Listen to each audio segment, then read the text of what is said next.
여러분 지난 3일간 평안하셨습니까? 오래간만에 맑게 개인 하늘을 보는 것 같습니다. 여러분의 인생에도 하나님께서 이렇게 맑게 개인 그런 삶을 허락해 주시기를 소망합니다. 우리 같이 그런 소망함을 가지고 하나님 앞에 예배해 드리겠습니다. 먼저 신앙 고백합니다. 전능하사 천지를 만드신 하나님 아버지를 내가 믿사오며 그 외아들 우리 주 예수 그리스도를 믿사오니 이는 성령으로 잉태하사 동정녀 마리아에게 나시고 본디오 빌라도에게 고난을 받으사 십자가에 못 박혀 죽으시고 장사한 지 사흘 만에 죽은 자 가운데서 다시 살아나시며 하늘에 오르사 전능하신 하나님 우편에 앉아 계시다가 저리로서 산자와 죽은 자를 심판하러 오시리라. 성령을 믿사오며 거룩한 공회와 성도가 서로 교통하는 것과 죄를 사하여 주시는 것과 몸이 다시 사는 것과 영원히 사는 것을 믿사옵나이다. 아멘. 오늘도 우리 살아계신 하나님을 같이 찬송하겠습니다.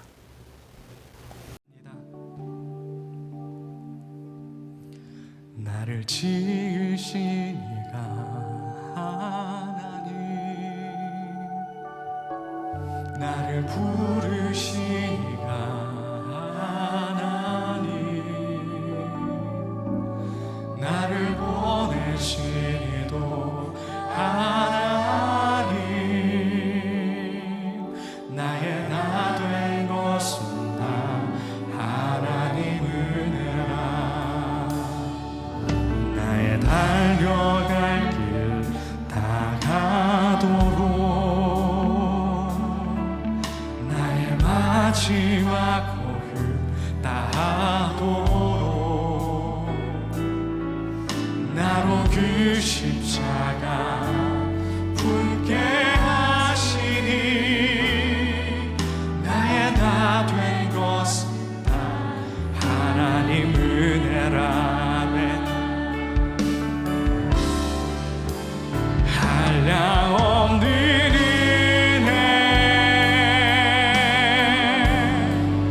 갚을 길 없는 은혜, 내 삶을 애워싸는 하나님의 은혜.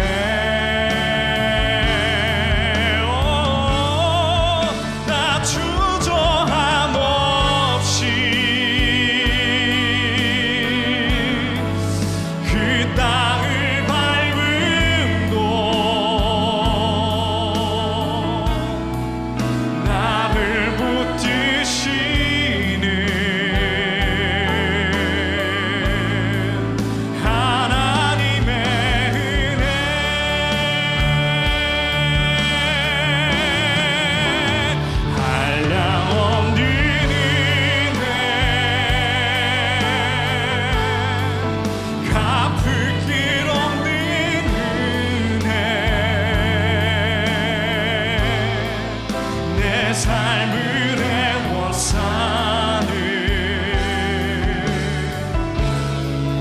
하나님의 은혜. 나 주저함 없이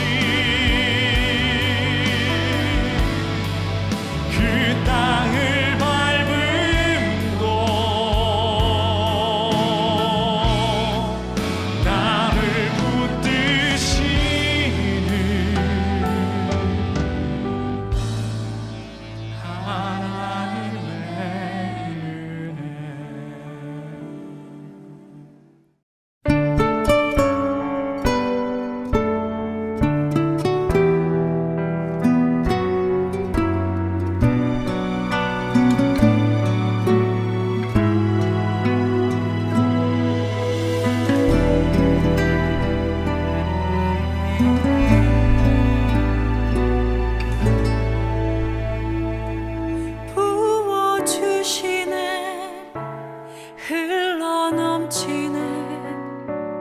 메마른 땅에 샘이 흐르네.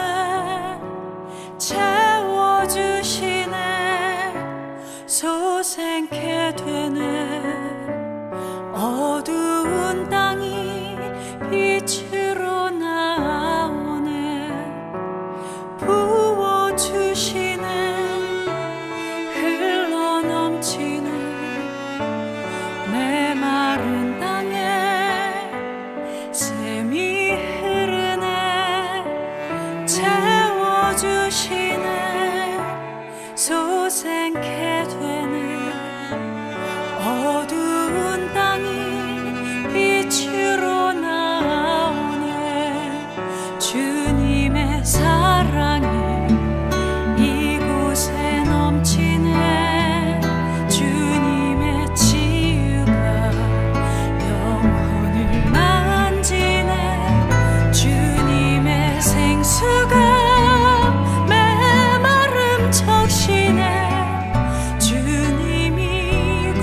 채워주시네 흘러넘치네 내 마른 땅에 샘이 흐르네 채워주시네 소생케 되네 어두운 땅이 빛으로 나오네 주님의 사랑이 이곳에 넘치네 주님의 치유가 영혼을 만지네 주님의 생수가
이제 우리 하나님 앞에 예배를 위해서 기도합니다. 옆에 있는 제목 보시면서 같이 기도하겠습니다. 아버지 하나님 감사합니다. 신실하신 주님 감사합니다. 오늘도 하나님을 예배할 수 있는 이 놀라운 복을 주셨고 또 하나님의 말씀을 증거할 수 있는 놀라운 은혜를 주셨습니다. 베드로와 안드레에 대한 말씀을 나누면서 하나님께서 주시는 그 큰 은혜를 기억하게 해주시옵소서. 그 큰 은혜를 기억하며 하나님께 예배할 수 있도록 도와주시옵소서. 하나님은 지금도 살아계시고 우리 인생 가운데 일하시는 분이십니다. 그 하나님을 잊지 않게 해주시옵소서. 그 하나님을 따라 살 수 있도록 도와주시옵소서.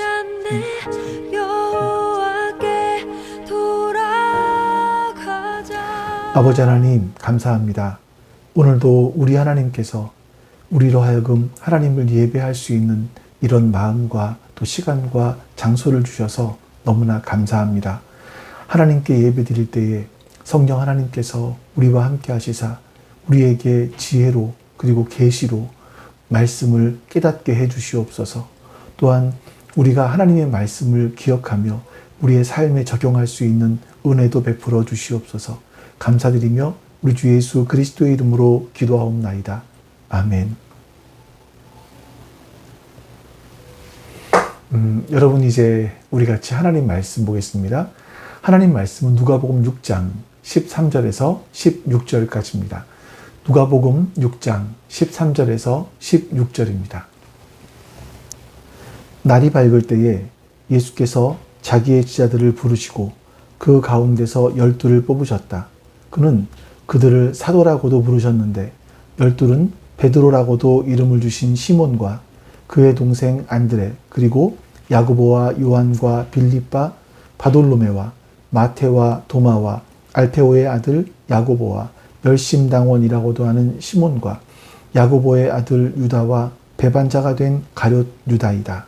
아멘. 오늘 본문 말씀이 있기 바로 전에는요. 예수님께서 산으로 떠나시는 장면이 있었습니다. 그 산으로 떠나서 혼자 하나님 앞에 기도하신 거죠. 그리고 그 기도하신 후에 첫 번째로 하신 일이 뭐냐면 자기의 제자들을 부르셨습니다. 그럼 13절 말씀을 다시 한번 읽어볼게요.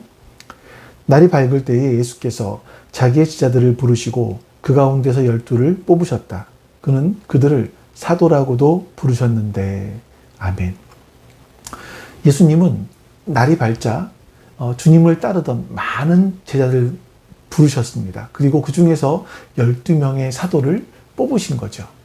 이 뽑다라고 하는 단어는요, 이게 문자적으로 봤을 때 어떤 밖으로 불러내다라는 의미가 있습니다. 그러니까 예수님께서 어떤 특별한 목적을 가지고 주님을 따르던 제자들의 무리 중에서 12명을 불러내신 겁니다. 그래서 그들을 나중에 예수님은 사도라 이렇게 부르셨죠. 그리고 예수님이 선택하신 12명의 사람들이 14절부터 16절 말씀에 나옵니다. 12은 베드로라고도 이름을 주신 시몬과 그의 동생 안드레 그리고 야고보와 요한과 빌립과 바돌로메와 마테와 도마와 알페오의 아들 야고보와 열심당원이라고도 하는 시몬과 야고보의 아들 유다와 배반자가 된 가룟 유다이다. 제가 지난주에 이 12명은 세 그룹으로 나뉜다고 말씀을 드렸었습니다. 그러니까 4명씩 세 그룹인 거예요. 첫 번째는 베드로를 중심으로 4명이 한 그룹이었고 두 번째는 빌립을 중심으로 4명이 한 그룹이었습니다. 그리고 그 다음에는 알페오의 아들 야고보를 중심으로 또 한 그룹이 있었습니다.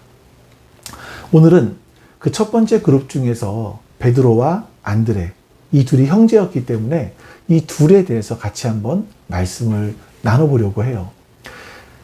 베드로와 안드레는요, 예수님의 부름을 받았습니다. 그리고 제자로서 예수님의 제자로서의 삶을 살았습니다. 하지만 그들은 믿음과 순종의 모습 속에서 각자 다른 모습을 드러내는 것을 볼 수 있었습니다. 형제이지만 다르게 신앙생활을 하더라. 우리 한번 이 부분들을 같이 살펴보는데 먼저 베드로에 대해서 같이 한번 살펴보겠습니다. 원래 안드레와 요한은요, 세례 요한의 제자였었습니다. 그런데 세례 요한이 예수님을 보고 하나님의 어린 양이다. 저분이 메시아다라고 증거하는 이야기를 듣고 그들은 예수님의 제자가 되기로 결심을 해요. 그리고 예수님을 따라갑니다. 가서 보니까 정말 예수님은 특별하신 분이셨던 것 같아요. 이분이 메시아가 아닐까 생각이 들었던 것 같습니다. 그래서 자기 형 시몬을 찾아가서 형, 내가 메시아를 봤어. 메시아를 만났어. 하면서 그 형 시몬을 데리고 예수님께로 데리고 옵니다. 예수님은 그 시몬을 바라보시면서 네가 지금 시몬이지만 나중에는 게바, 즉 베드로가 될 거야 라고 말씀하시죠. 시몬은 하나님이 들으셨다라는 뜻이고요. 게바, 베드로는 반석이라는 의미가 그 안에 있습니다.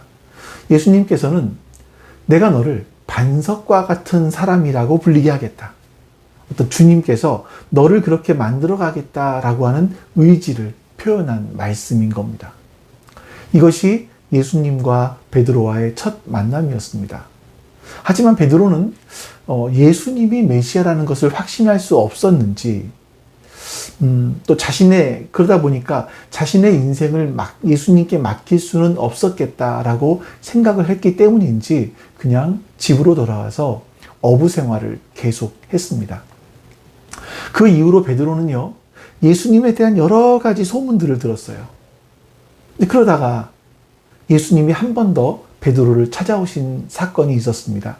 바로 베드로의 장모가 그 당시 풍토병이었던 중한 열병에 걸렸습니다. 예수님은 베드로를 찾아가셔서 그 베드로 장모의 중한 열병을 고쳐주셨습니다.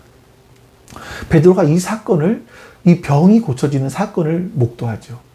하지만 그 사건 이후에도 베드로는 예수님을 메시아로 받아들이지 못한 것 같아요. 계속해서 물고기를 잡습니다. 그렇게 물고기를 잡던 어느 날 밤새도록 물고기를 잡았지만 베드로는 한 마리도 잡지를 못했습니다. 그날 예수님은 다시 베드로를 찾아오세요. 그리고 깊은 데로 가서 그물을 던져라 라고 예수님께서 베드로에게 말씀하시죠. 베드로는 그 예수님 말씀을 듣고 순종해서 깊은 데로 가서 그물을 내렸습니다. 그랬더니 이 그물이 찢어질 정도로 물고기가 잡혔었습니다. 베드로가 바로 예수님의 이런 모습을 보면서 예수님이 메시아가 아니라고 부정을 할 수가 없었어요. 그래서 베드로는 이렇게 고백합니다. 5장 8절이에요. 시몬 베드로가 이것을 보고 예수의 무릎 앞에 엎드려서 말하였다. 주님, 나에게서 떠나주십시오. 나는 죄인입니다. 그러니까 베드로는 이 그물이 찢어질 정도로 잡힌 물고기를 보면서 예수님이 메시아가 아니면 도무지 이 일을 할 수가 없다. 예수님이 메시아라는 것을 더 이상 부정할 수가 없었던 겁니다. 예수님이 이스라엘이 그토록 기다리던 메시아라는 것을 인정하고 난 이후에 자신은 하나님과 가까이 할 수 없는 죄인이라는 것을 고백할 수밖에 없게 되었죠. 그러니까 다시 말하면 예수님은 메시아이시고 메시아는 하나님이시니까 하나님 앞에선 자신은 죄인이라는 것을 인정할 수밖에 없게 되었던 겁니다. 그리고 그 후로 이 베드로는 배와 그물을 버려두고 예수님을 쫓아갑니다. 그런데 우리가 한 가지 좀 기억해야 될 부분이 있어요. 예수님께서 이 시몬을 만나자마자 내가 지금은 시몬이지만 장차 게바, 베드로가 될 것이다 이렇게 말씀하셨거든요. 근데 성경을 잘 보시면 예수님께서 베드로를 향해서 시몬아 라고 부르신 적은 있지만 베드로야 라고 부르신 적은 성경의 기록은 한 번밖에 나와 있지 않습니다. 누가복음 22장인데요. 그때 사건이 뭐냐면 베드로야, 네가 닭이 울기 전에 3번 나를 부인할 거야. 요 말씀하실 때 베드로야 라고 말씀하신 것밖에 없고요. 우리가 잘 알고 있는 요한복음 21장에서 네가 나를 사랑하느냐 3번 부르시는 그 물음이 있지 않습니까? 그때도 요한의 아들 시몬아 이렇게 예수님께서는 베드로를 부르셨습니다. 그러니까 특히나 보면 베드로가 실수할 때 덤벙거리고 잘못을 저지를 때 예수님은 베드로를 시몬이라고 부르셨습니다. 그러면서 책망하시죠. 자, 그럼 여러분 왜 그렇게 이름을 불러주지도 않으실 건데 뭐하러 예수님은 그 이름을 베드로라고 불러주셨을까요? 바꿔주셨을까요? 여기에 중요한 의미가 있는 것 같습니다. 그러니까 우리가 주님을 만났을 때 주님께서는 우리 한 사람 한 사람을 보시면서 어떤 희망을 담으세요. 그래서 시몬에게는 너는 베드로가 될 것이다 라고 하면서 이름을 주어주시는 거죠. 그러나 우리의 삶은요, 여전히 아직도 시몬입니다. 시몬에 가깝죠. 여전히 실수투성이죠. 근데 주님께서는 그런 우리를 만들어 가시겠다. 그런 우리를 하나님의 사람으로 회복시켜 가시겠다. 라고 하나님의 의지를 우리에게 말씀하고 계신 겁니다. 빌립보서 1장에 보면 이런 말씀이 나옵니다. 선한 일을 여러분 가운데서 시작하신 분께서 그리스도의 날, 예수의 날까지 그 일을 완성하시리라고 나는 확신합니다. 하나님께서 나를 회복시켜 가시는 선한 일을 시작하셨습니다. 그리고 나를 완성하는 건 내가 하는 것이 아니라 그 분께서, 시작하신 분께서 그 일을 완성하실 것이다. 언제 완성하십니까? 그리스도 예수의 날까지 우리를 완성해 가실 겁니다. 이전까지는 시몬으로 살던 나를 이제는 베드로로 만들어 가시겠다. 이 베드로로 만들어 가시는 그 선한 일을 주님께서 시작하셨다. 그리고 예수님의 날이 될 때 완성하실 것이다. 이렇게 말씀하시는 거죠. 어쩌면 이 내 개인의 종말이 오는 그 순간 나는 이 육의 모습인 시몬을 벗고 하나님께서 기대하시는 베드로의 모습, 그 자리에 가장 근접한 모습이 될지도 모르겠습니다. 그러나 주님은 우리를 그렇게 만들어 가실 거예요. 예수님은요, 우리 안에 선한 일을 시작하셨고 또한 그 일을 반드시 이루어 가실 줄로 믿습니다. 여러분과 저의 안에 말이죠. 자, 그러면 이제 예수님께서 이렇게 만들어가기 원하시는 베드로는 어떤 성격을 가지고 있었던 사람이었나? 그리고 어떻게 변화되었나? 한번 우리가 성격적인 부분에서만 보도록 하겠습니다. 여러분이 짐작하시겠지만 베드로는요, 좀 생각이 깊은 사람이 아니죠. 그냥 즉흥적으로 말을 하고 즉흥적으로 행동을 하는 그런 사람이었습니다. 우리 마태복음 14장 말씀을 한번 볼까요? 베드로가 예수께 말하였다. 주님, 주님이시라면 나더러 물 위를 걸어서 주님께로 오라고 명령하십시오. 예수께서 오너라 하고 말씀하셨다. 베드로는 배에서 내려 물 위로 걸어서 예수께로 갔다. 그러나 베드로는 거센 바람이 불어오는 것을 보고 무서움에 사로잡혀서 물에 빠져 들어가게 되었다. 그때 그는 주님 살려주십시오 하고 외쳤다. 예수께서 곧 손을 내밀어서 그를 붙잡고 말씀하셨다. 믿음이 적은 사람아, 왜 의심하였느냐?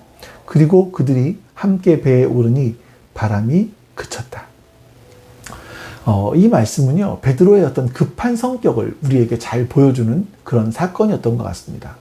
이 사건은 바로 오병이어의 표적, 바로 이후에 있었던 사건이거든요. 그러니까 다른 제자들은 이 풍랑이 일고 예수님이 물 위로 걸어오실 때 이걸 보면서 공포에 질려서 두려움에 떨고 있었습니다. 그때 베드로는 일어나서 주님이시라면 나를 향해 물 위를 걸어오라고 말씀하십시오. 이렇게 예수님께 말합니다. 하지만 물 위를 걷다가 물을 바라보면서 두려움에 빠지고 그래서 베드로는 물속에 빠집니다.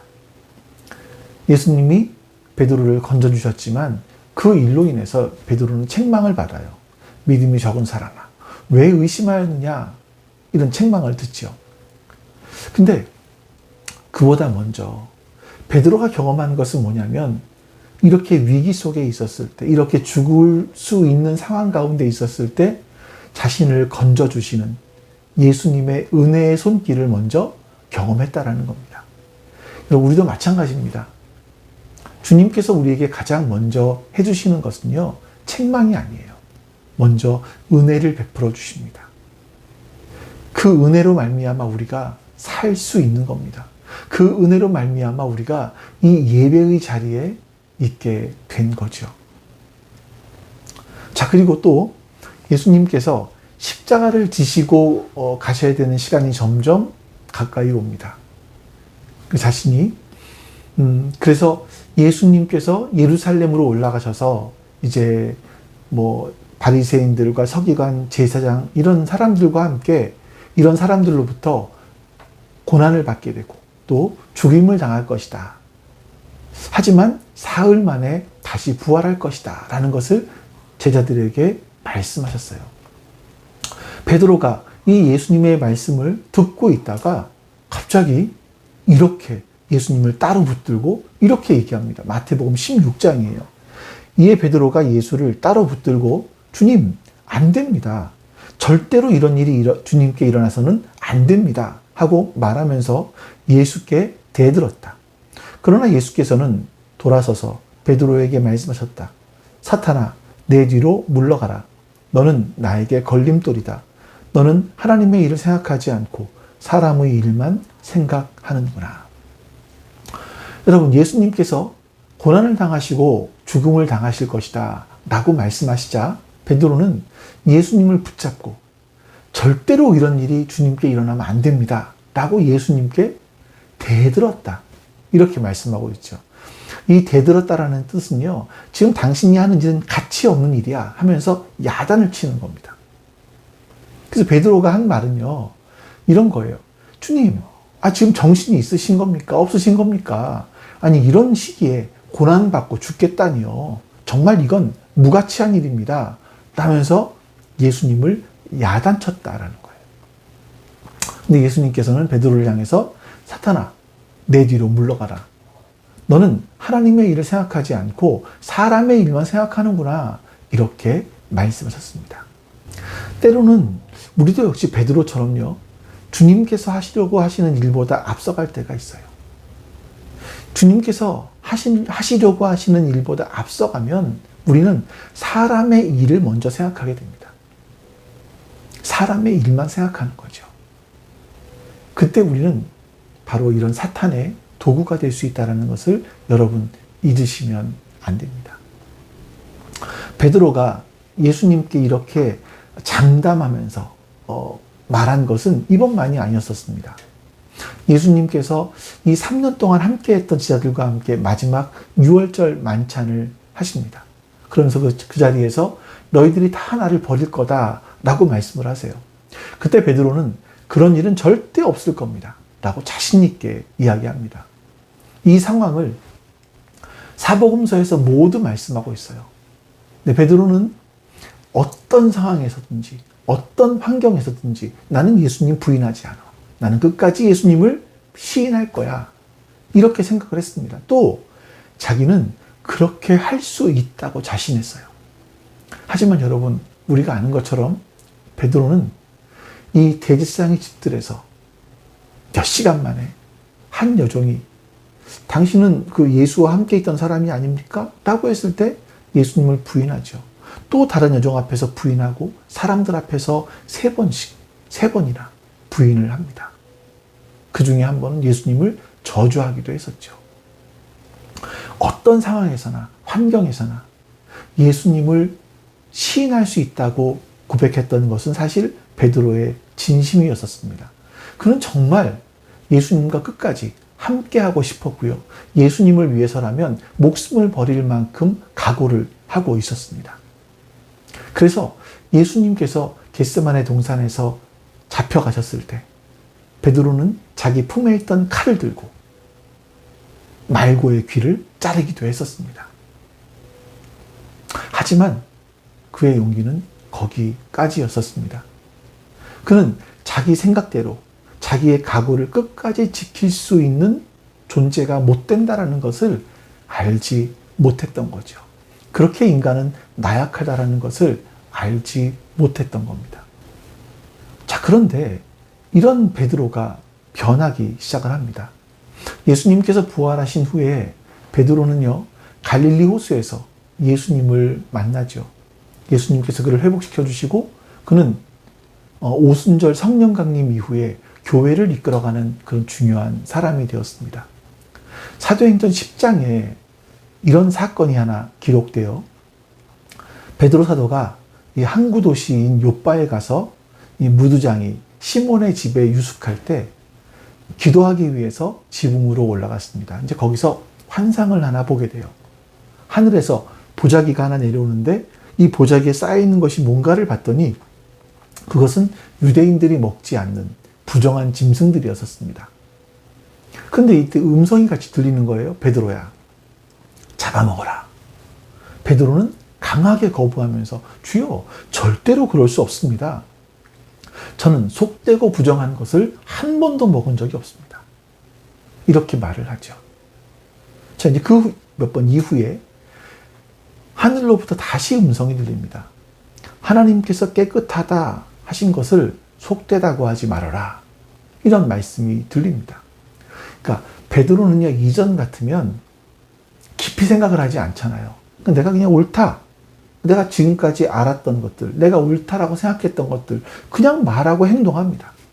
말과 행동이 먼저 앞서는 사람이었죠. 그런데 하늘에서 내려온 이 보자기 환상을 본 이후에 그 음성을 통해서 하나님께서 깨끗하다, 지금까지 내 관념 속에서는 부정하다고 여겼던 그것들이 하나님께서 깨끗하다고 하실 수도 있구나 라는 생각을 하기 시작을 하는 거예요. 여러 과정들을 거쳤겠지만 이제 베드로가 생각하는 사람으로 바뀌어가기 시작하는 겁니다. 옛날에 베드로였다면 별 희한한 환상 다 봤다 이렇게 무시했을 거예요. 근데 이제는 과거와 달라졌습니다. 베드로는 그 환상의 의미가 뭔지 깊이 생각하는 사람이 되어 있었던 거죠. 바로 그때 고넬료가 보낸 사람이 베드로를 찾아왔고요. 그 후에 베드로는 그 환상을 통해서 하나님은 단지 유대인만의 하나님이 아니라 이방인의 하나님도 되시는구나 라는 사실을 깨닫게 되었습니다. 자, 베드로는요, 시몬에서 예수님이 지어주신 이름처럼 점점 반석 베드로가 되어 갔던 겁니다. 그리고 이렇게 베드로가 변화되었던 가장 결정적인 순간을 보자면 베드로의 마지막 순간이라고 할 수 있을 겁니다. 베드로의 죽음에 대해서 기록한 책을 보면 베드로는요, 이 로마에서 기독교에 대한 박해가 점점 심해져 갈 때 사람들이 당신은 예수님이 어떤 분이신지를 계속 증거하셔야 됩니다. 그렇기 때문에 이 로마를 떠나는 것이 좋겠습니다. 그러니까 베드로는 처음에 고개를 가로저었습니다. 하지만 나중에 생각을 바꿔서 그 제안을 받아들이는 것이 좋겠다라고 생각을 합니다. 그리고 이렇게 말하죠.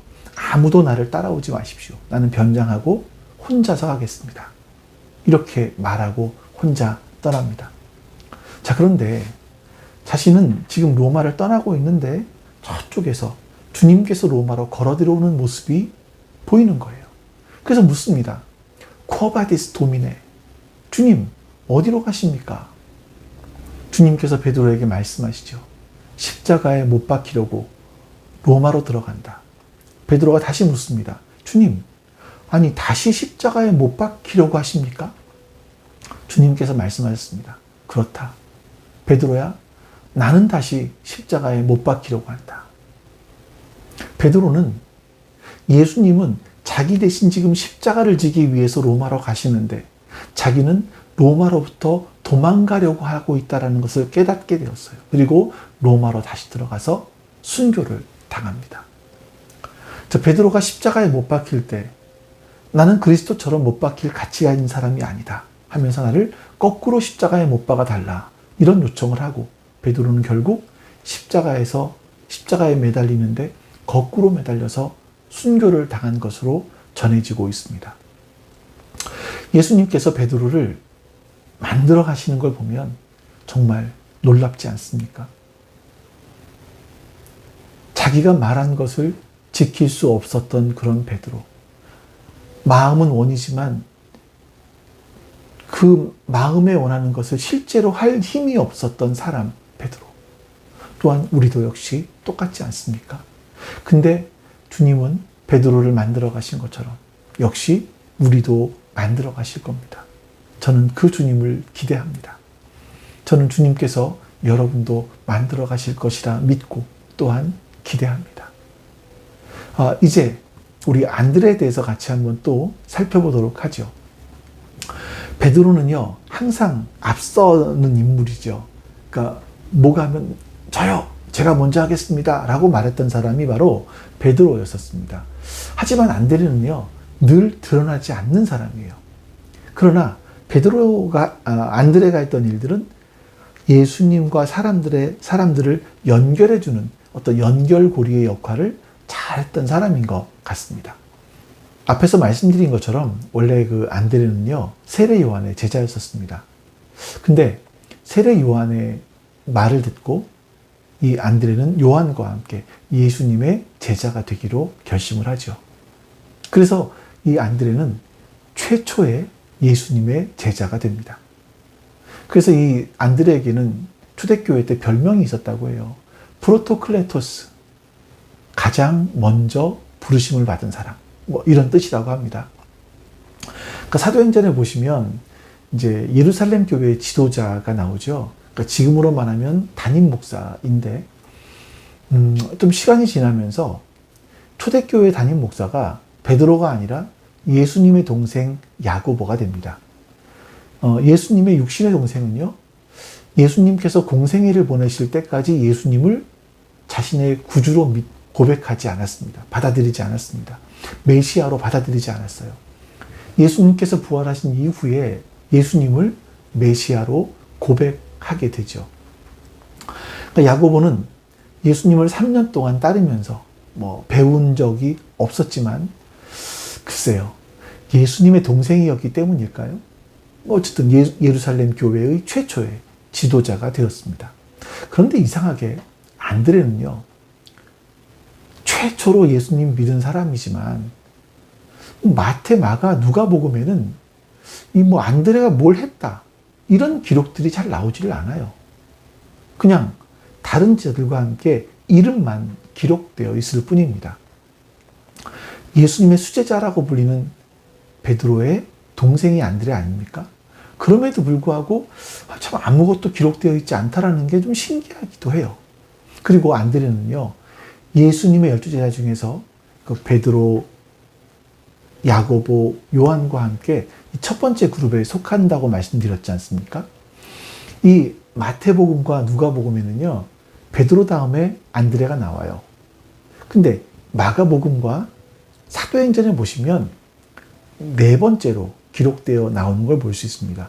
특히나 이 사도행전 같은 경우는 그 이름의 순서가 그 당시에 교회의 서열이라고 표현하니까 좀 그렇긴 한데, 교회의 서열 순으로 기록되어 있었습니다. 그러니까 지금 사도행전 당시에 봤을 때 이 안드레의 순위는 점점점 뒤로 밀려가고 있었다라는 것을 우리가 알 수 있죠.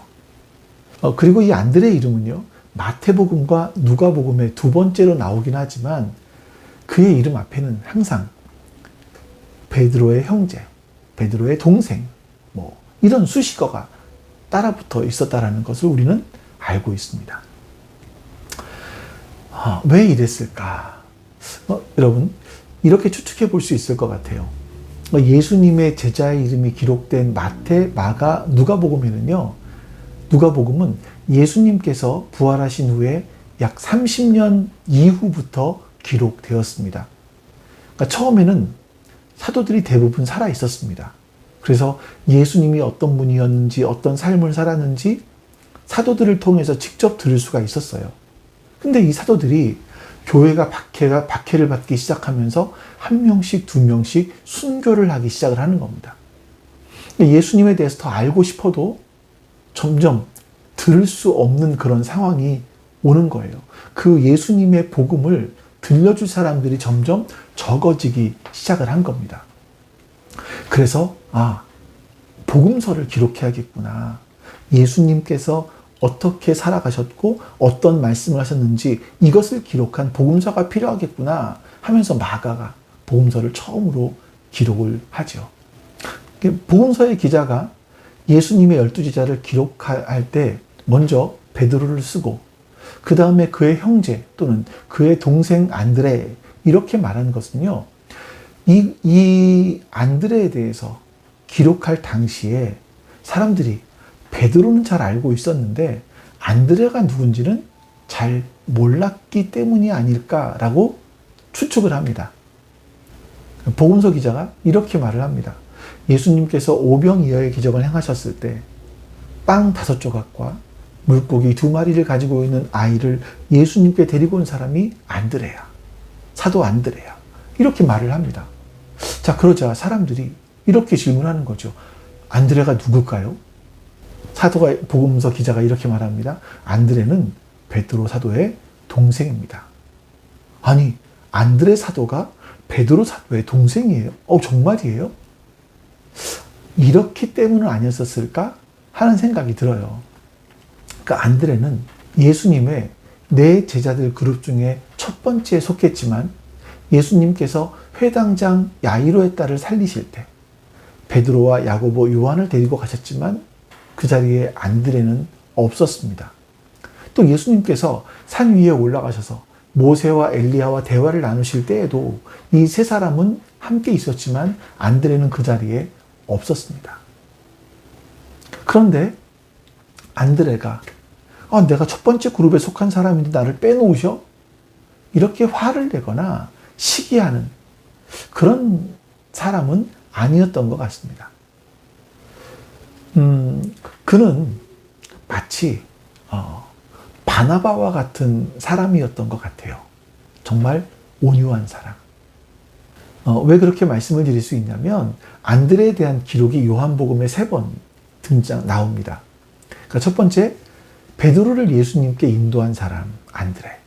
그러니까 앞에서 말씀드린 것처럼 이 안드레는 사람과 예수님을 잘 연결시켜주는 그런 사람인 것 같아요. 그게 안드레의 특징인 거죠. 성경을 보시면 안드레가 설교를 했다, 어떤 기적을 행했다 이런 기록이 나오질 않습니다. 근데 이 안드레는 어떤 사람이었냐면 이렇게 볼 수 있습니다. 지난 2000년의 기독교 역사를 봤을 때 믿음이 걸출한 사람들이 있잖아요. 그러면 그 걸출한 사람들을 주님께로 인도했던, 알려지지 않은 그런 믿음의 사람들이 있었습니다. 바로 바나바가 바울을 인도한 것처럼 말이죠. 바로 안드레는 그런 역할, 연결해주는 역할을 잘 했던 사람이었던 걸로 보입니다. 자, 두 번째, 이 안드레는요, 오병이어의 이어를 가진 소년을 예수님께 데리고 왔던 그런 사람이죠.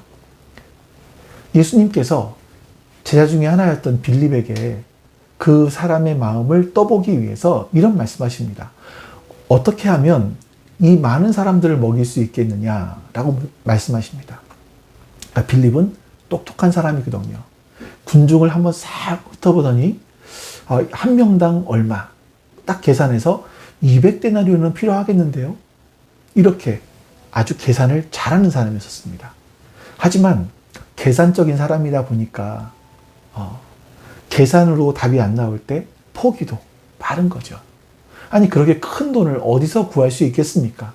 또 그 돈을 구한다고 할지라도 그 돈으로 떡을 어떻게 이 많은 사람을 먹이기 위해서 사올 수 있겠습니까? 한마디로 불가능합니다. 이렇게 말했던 사람이 빌립이에요. 이런 상황에서 안드레는요, 예수님이 시키신 것도 아닌데 보리떡 5개, 물고기 2마리를 가지고 있는 한 어린 아이를 예수님께로 데리고 와요. 안드레가 예수님은 이것만 가지고도 충분히 먹이실 수 있어, 이런 확신을 가지고 이 일을 한 것 같지는 않습니다. 그러나 예수님께서 말씀하실 때 어떤 그 말씀에 무조건적으로 순종하는 사람이 안드레였다라는 거죠. 이걸로 말미암아 5,000명, 장정만 5,000명을 먹이는 그런 기적을 일으키는 경험들을 하게 됩니다. 바로 이런 사람이 안드레인 거예요. 이건 문제가 너무 어려워서 우리의 힘으로는 도저히 감당할 수가 없어, 해결할 수가 없어, 이렇게 포기하는 상황인데 안드레는 한 아이를 예수님께로 데리고 와서 문제를 해결하던 사람. 그러니까 말씀에 순종하는 사람. 바로 이 사람이 안드레였던 거죠. 마지막 3번째. 안드레는요, 예수님의 공생의 마지막 주간에 등장을 합니다. 예수님께서 예루살렘에 입성하셨습니다. 그때가 6월절 절기였잖아요. 그때 이제 그리스, 그러니까 헬라 사람들이죠. 헬라 사람들도 6월절을 지키기 위해서 예루살렘 성에 들어왔습니다. 근데 예수님에 대한 소문을 듣고 예수님을 만나고 싶어 했어요. 이 헬라인들이 빌립을 찾아와서 예수님을 좀 만나게 해주십시오 라고 이야기를 합니다. 근데 그 빌립은 무엇 때문인지 예수님께로 이 사람을 데려가 가지 않고 안드레에게로 데리고 가요. 그리고 안드레가 헬라 사람들, 이방인들을 예수님께 데리고 갑니다. 그러니까 당시 유대인들은요, 이방인들을 상종하지 않았습니다. 아마 빌립은 이런 생각을 갖고 있지 않았을까 하는 추측도 해볼 수 있겠죠. 유대인들은요, 이방인들을 바라볼 때 저것들은 지옥의 땔감이야, 이 정도밖에는 생각을 안 했었습니다. 그러나 안드레에게는요, 이런 고정관념을 뛰어넘을 수 있는 그런 특별한 은사가 있었던 것 같습니다.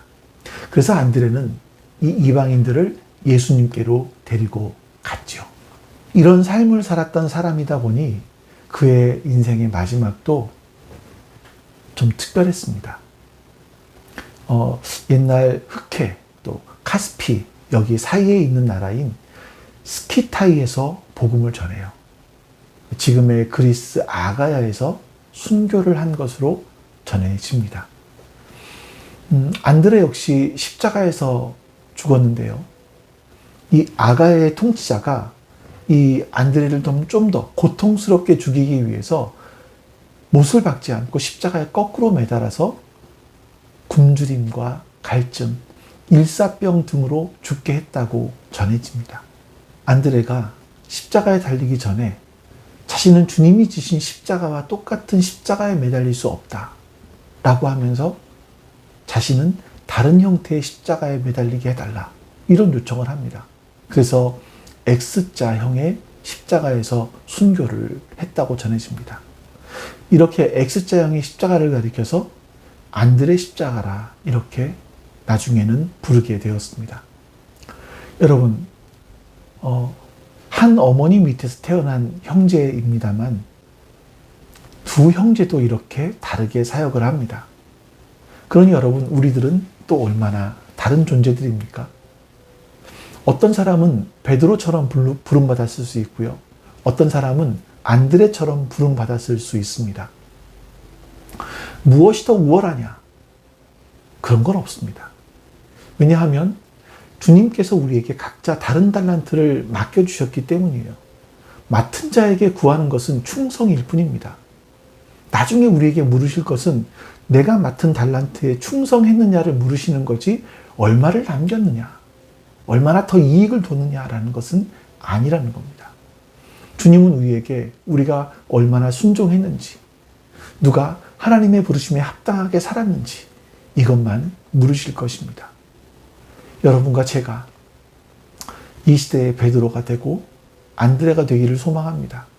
주님께서 우리를 부르셨을 때 그 부르심에 합당한 그런 삶을 충성함으로 살아내실 수 있기를 여러분 간절히 소망합니다. 우리 오늘 같이 기도합니다. 오늘도 주님께서 가르쳐 주신 기도를 베이스로 해서 같이 우리 기도하겠습니다. 기도합니다.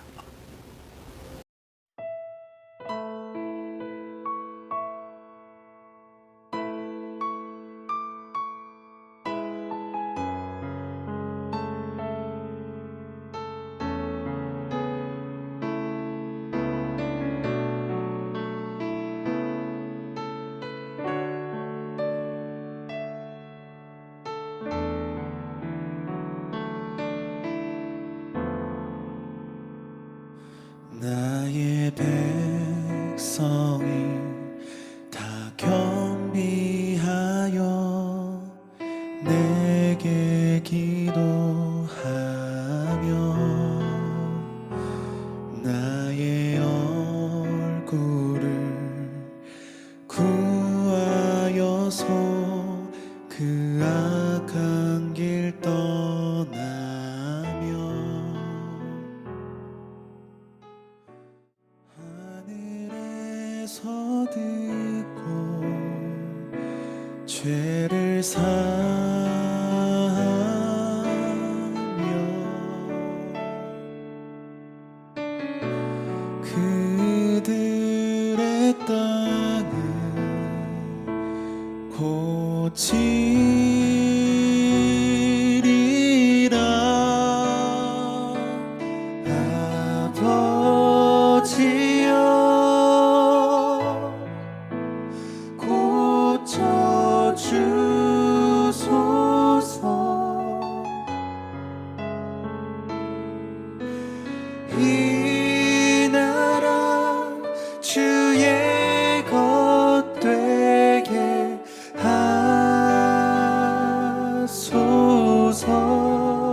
아버지 하나님 감사합니다.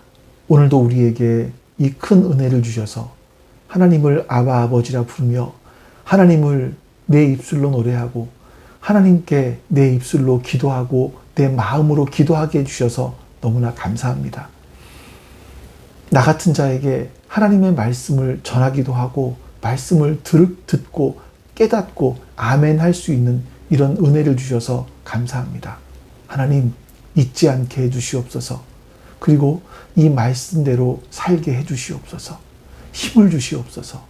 감사드리며 우리 주 예수 그리스도의 이름으로 기도하옵나이다. 아멘. 하늘에 계신 우리 아버지여, 이름이 거룩히 여김을 받으시오며 나라가 임하시오며 뜻이 하늘에서 이루어진 것 같이 땅에서도 이루어지이다. 오늘 우리에게 일용할 양식을 주시옵고 우리가 우리에게 죄 지은 자를 사해 준 것 같이 우리의 죄를 사해 주시옵고 우리를 시험에 들게 하지 마시옵고 다만 악에서 구하시옵소서. 나라와 권세와 영광이 아버지께 영원히 있사옵나이다. 아멘.